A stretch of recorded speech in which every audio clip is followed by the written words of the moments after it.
Property and Investments Executive Subcommittee meeting.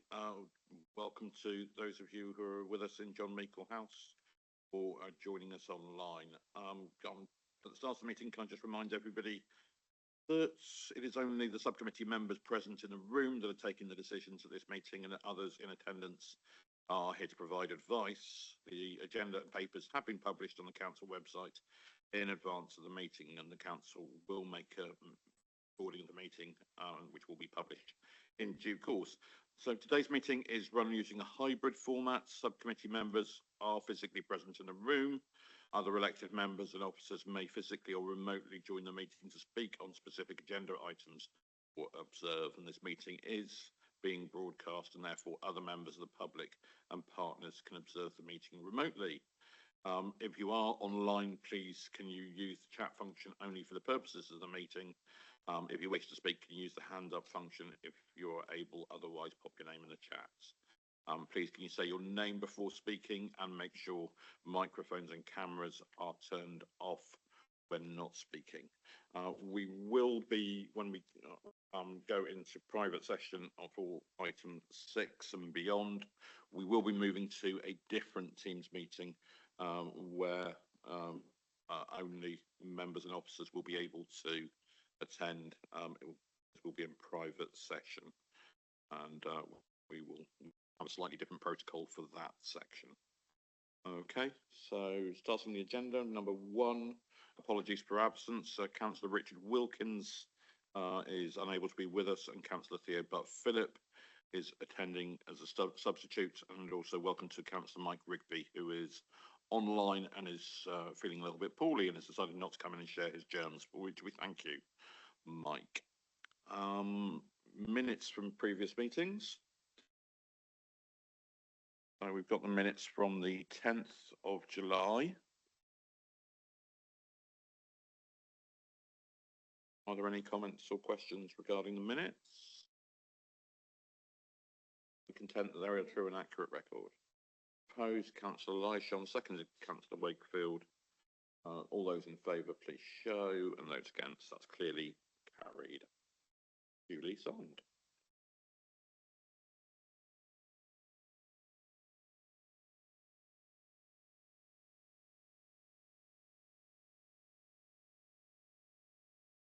So we move on to declarations of interest. Can I just check there are no declarations on today's agenda?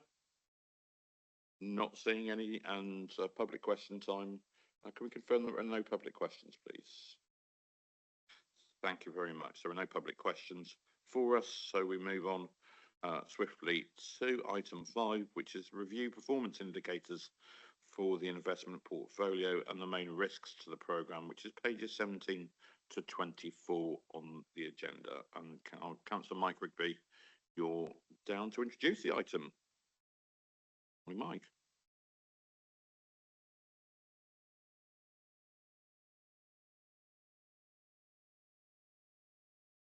Councillor Rigby, we are not hearing or seeing you. Hello, can you hear me? Oh, we can hear you now. I seem to be having some connection difficulties. It might be best if it's introduced in the room if someone else is comfortable with doing that. Okay, thank you very much. Apologies. It says in my notes to invite Alan Jones or Robert Orritt to introduce. I can't see Alan, so we'll go straight to Robert if that's okay. Thank you, Councillor Rigby. Thank you. This report we provide for each meeting because a fundamental role of this subcommittee is monitoring the general management of the commercial investment portfolio. At an earlier meeting, we had approval for the standard KPIs that we use, which are monitoring the total amount of contracted income, the void measures, the amount of vacant units as a proportion, and rent arrears, so delays in collecting rent. And I will come to those in a moment. At the last meeting, there was a criticism, which I think was pretty fair, that whilst the KPIs helped with the ongoing day-to-day management of the portfolio, they didn't give a view of how we were doing with the disposals, which has become really the core deliverable. So we have added to those, and I'll just refer you to the tables very briefly. So table 1 has got the original KPIs, but they have started to get a bit more complicated, particularly the total amount of contracted annual income, because since we set them up, we've started to sell properties. So effectively, the portfolio is changing between meetings. So the reference to nominal and real is meant to help you with that. The nominal tells you the change in contracted income had the portfolio remained the same. So there's a 0.2% decline in contracted rents if it was the same portfolio. But because we've sold at the time of this about 15% of the value of the portfolio, the real contracted income has declined by 13.8%, because every time we sell a property, we effectively turn off the rental income from that in return for receiving the capital value.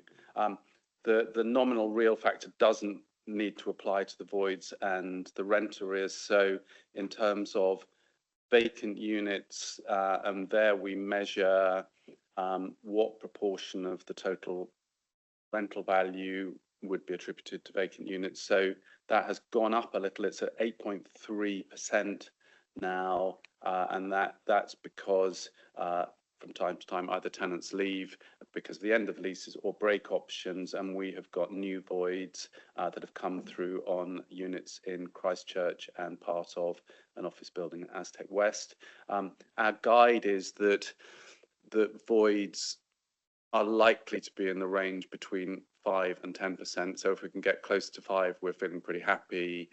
I think at the start of the year we were over the 10%, so we're pretty much in the middle of that. Rent arrears 1.3%, and this is a measure of rents being in arrear for more than 90 days. The sort of major commercial tenants are pretty good at paying their rents, because actually there are legal complexities for any tenant who has a record of not having paid their rents on time, and therefore if you're a big corporate occupier of space, your discipline is you pay the rent on the due date. So it tends to be smaller local businesses that try to use their rent account as a cheaper way of funding their overdraft, but we do pretty well on that. Table 2 is a new one, which is an attempt to present how we're doing with the disposals program. So the 50.8 million, which on my copy is in a dark blue, is the estimate that we provided in the February report as to what we thought we may deliver in terms of total disposal value this financial year.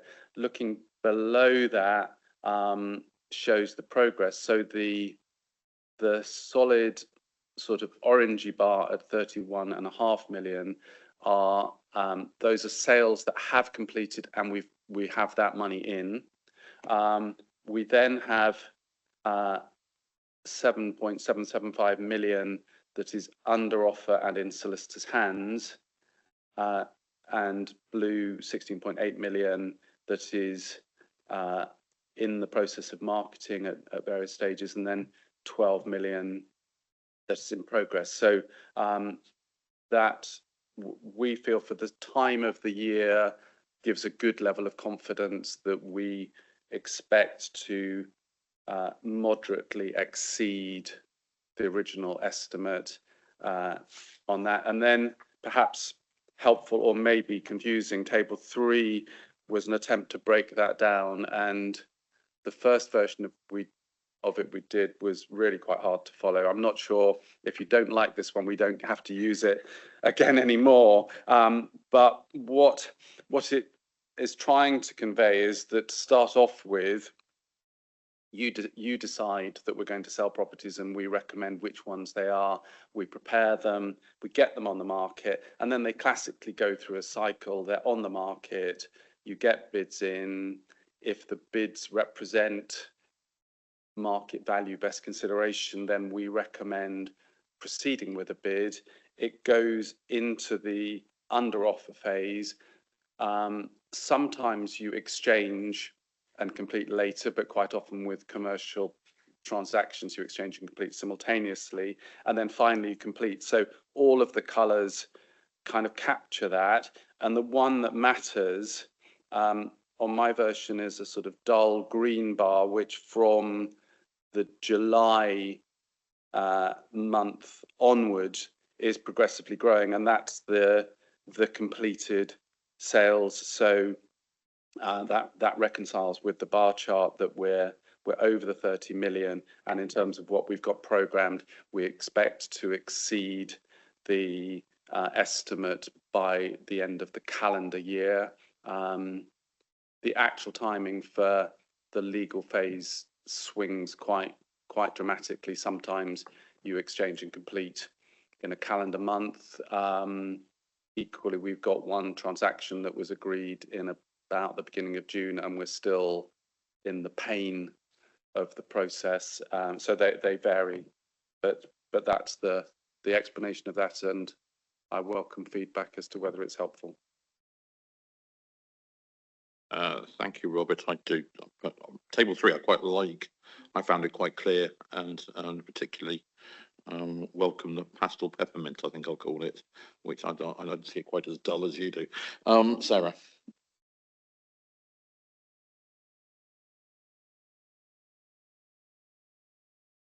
We have no sound. Okay, can we just thank you, Mandy, and let's just. Still nothing.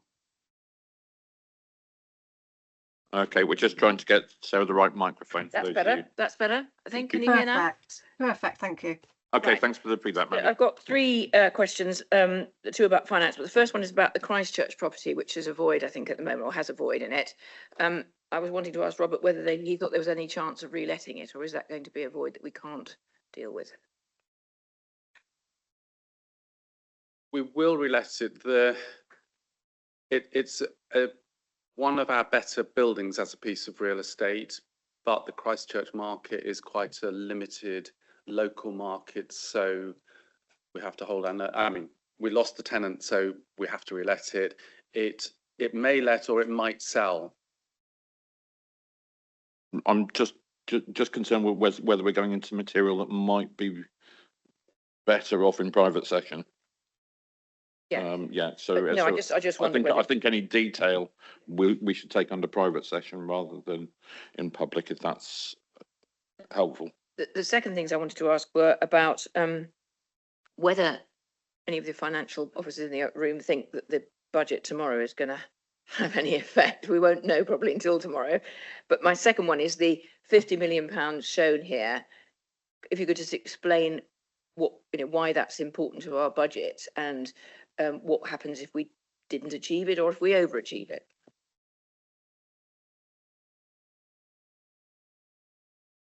Through you, Chair. So I'll start with the latter question first. So it's important to remember that we are balancing our budget using a one-off exceptional financial support, and there is an expectation that we are selling assets in order to finance that, or indeed we would need to finance it using borrowing.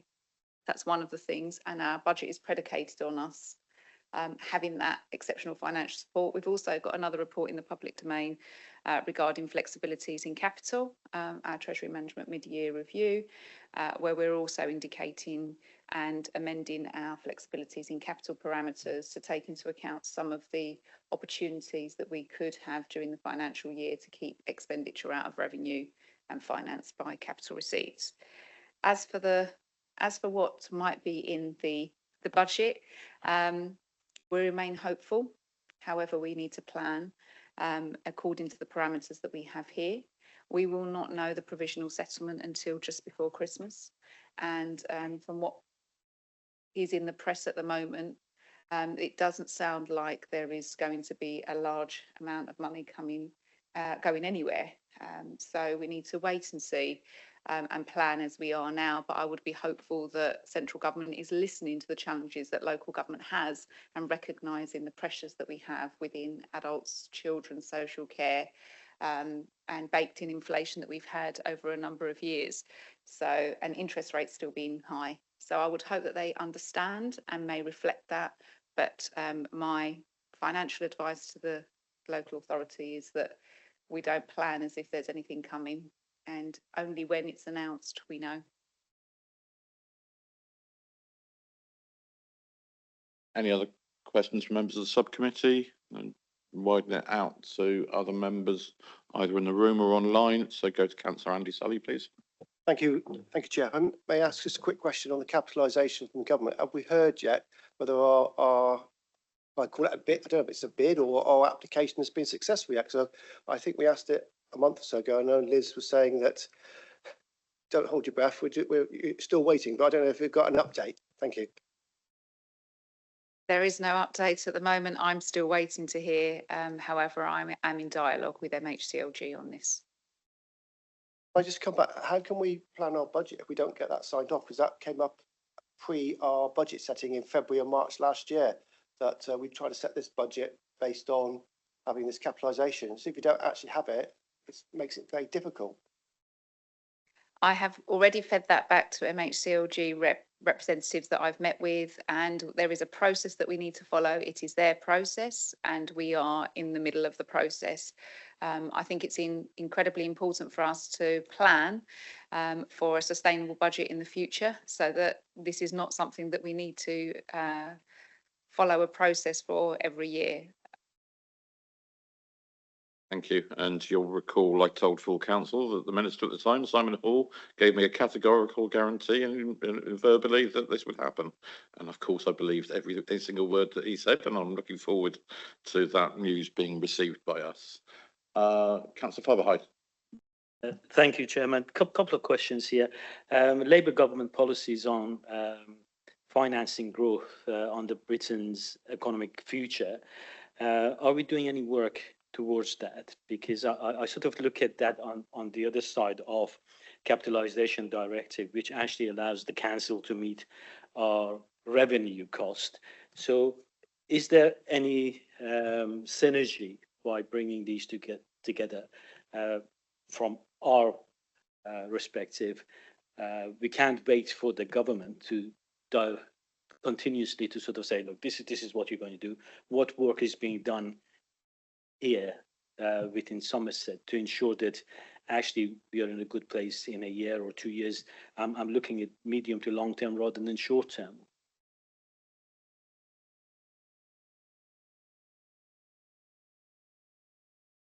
As you know, we've got an updated medium-term financial strategy and medium-term financial plan agreed by executive, went through scrutiny earlier on this week. Those are the new financial parameters that we're working to. However, the medium-term financial strategy that was shared back in April had a number of different budget themes that we are working towards in terms of savings. There will be budget options reports that will come forward to executive and then to council as part of the budget setting process. We are in the middle of that process in terms of finding a sustainable way to balance our budget. And sort of broadening that out into the wider growth agenda, you'll be aware of the significant work that's been done by this council to land the Agratas investment into Somerset. There are other investments which are very much in the pipeline. We're also fully contributing to the Greater South West economic growth region, and also through the Somerset Growth Board and our partnership work with the Somerset Chamber of Commerce. There is some very significant work going on in the background around this area. I don't know whether Councillor Mike Rigby's portfolio wants to come in and add to any of that work, but as I'm sure you'll appreciate, a lot of that is around infrastructure investment and us making the case as a region to the government of what we need to be able to secure the growth that we all need to take us forwards. Mike, did you want to add from your portfolio area? No, I think you've covered everything very well there, Bill. I mean, there's obviously a huge amount of work going on around the green tech piece, that we've got a really good story, a very strong story to tell, and that needs support from government in terms of trying to maximise the opportunity that we have, and that work is underway. Yeah, absolutely. And also just what an absolute pleasure it was to attend a graduation ceremony for Bridgewater and Taunton College last week, and to hear that they are now expecting to get degree awarding powers themselves next year, which lands our ambition to have a university for Somerset in Somerset, and working in partnership with surrounding universities as well, because it's only through that skills piece as well that we will secure that growth. So it is a multi-faceted strategy to be able to secure that growth, and I hope that gives the members some assurance. More than happy to brief further offline. Mandy. Thank you. Good morning, everybody. So firstly, thank you so much for the couple of extra charts, table 2, table 3. I found them really helpful, certainly in that direction of travel as we move through the year. So a couple of questions behind that, if I may. So table 3 shows that hopefully, if all goes well, by December, we will be at or just above the £50 million target. So my question is, if we reach that and go beyond, which it's showing we probably will do if we look at table 2, at what point will we stop needing it to support our budget, and will we start to pay down some of the loans? Because we have to remember, behind each of these sales there will have been a loan that was taken out to purchase. So I'm just wondering if there's a plan and if there's a tipping point when some of those loans will look to be repaid. That's my first question. And I'll go to Maria Christofi for the response on that one. So it's important to take this, the capitalisation directive and the exceptional financial support, and also our flexibilities in capital reports together. So the two combined are beyond this target. So the team will be refreshing their targets. It's important for us to separate the two, so that we have the loans that we've taken out and under Treasury Management Strategy sit within the our capital financing requirement, our CFR. We wouldn't repay any loans in advance of their due date, because we would suffer penalties that would be punitive in terms of the actual, they would cost us more to repay and then refinance, given where we are and interest rates. What I would also say to you is that we're currently under borrowed by £230 million.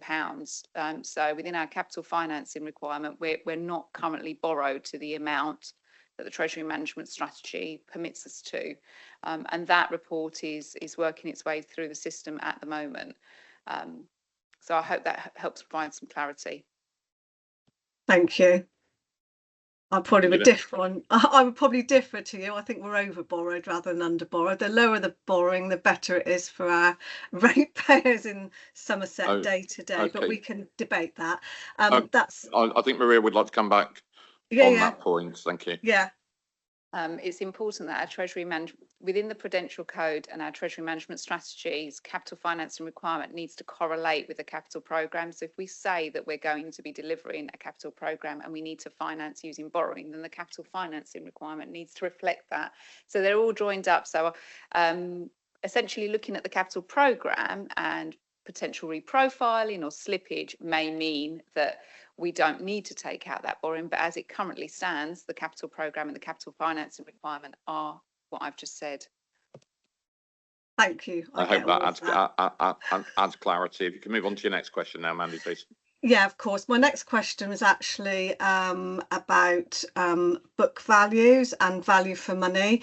And I was just trying to understand, we're selling a lot of these properties, and it's great that it's on target. That's a positive. But I'm just trying to get a sense of whether these are being sold above or below book value, i.e. that sort of original plan and the original values. Are we finding that to be the case, or are we finding that the market at the moment is a little less buoyant than we were hoping for? I believe we need to take that question under private session. Oh, happy to. Thank you. If that's okay. Yeah, of course. It was a generic, not an exact. I Really, but I happy appreciate to. that, but I just think it's Yeah. just starting to touch on areas that are commercially confidential to be able to give a full response to that. Fab, that's fine. Do you have any other questions? No, that was it, Bill. Thank you. Okay, thanks, Mandy. And so go across to Norman. Thank you very much. The comment was made that we're selling off these capital assets instead of borrowing. Now, if we were borrowing, we would have an identifiable cost to what we were doing. Have we, as a consequence of selling off these property, identified, if you like, the cost to us in lost income? So we have a cost of doing the job this way versus borrowing, and therefore know that this is cheaper than borrowing. Can we again hold that question for the private session? Okay. Thank you. If there are no further questions and comments in public, I'm seeing a hand. No, I'm not seeing a hand. Is there a hand? No. Okay, thanks ever so much. So we have recommendations on pages 17 to 19 on the agenda reports. If I can just bring that up. That the Property and Investments Executive Subcommittee consider the performance indicators for the asset management and the commercial investment portfolio for Q1 2024-25 as shown in tables 1, 2 and 3 below, and consider the main risks to the programme set out under paragraph 13 below. I'm satisfied that we've done that. Do we have a proposer for that recommendation? Councillor Wakefield, seconded by Councillor Lyshawn. Those in favour, please show. Those against, please show. Thank you very much. That's clearly carried. So we move on to a resolution to exclude the press and public under Regulation 4 of the Local Authorities Executive Arrangements, Meetings and Access to Information, England Regulations 2012. Do I see that as a proposal, please? Councillor Butt-Philip, seconded Councillor Wakefield. Those in favour, excluding press and public? Those against? So for those of you online, there is a second Teams meeting link that you will need to move to, and I look forward to seeing you in that meeting, and there'll be a short interlude while we just do the tech to move from one meeting to another. So we'll be with you shortly.